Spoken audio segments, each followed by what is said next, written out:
So let me show you how to share YouTube link on Google Drive step by step.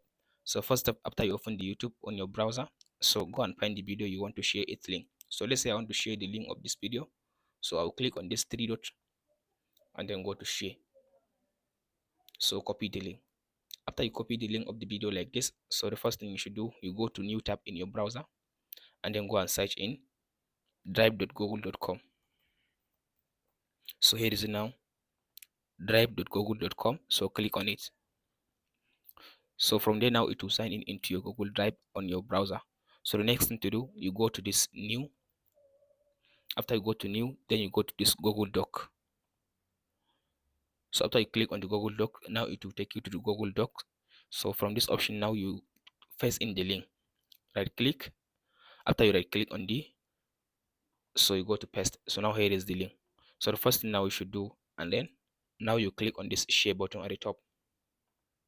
After you click on the share, so you can give it a name or just skip. So from this option now you click on this restriction.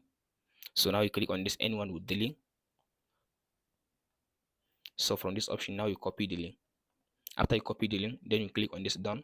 So now you copy the link of this YouTube link. So from there now, if you share this link that you copy from this option, so now anyone with the link can be able now to access your video by clicking on the link. And that's it, guys. If this video helps, like and subscribe. We'll meet in the next one.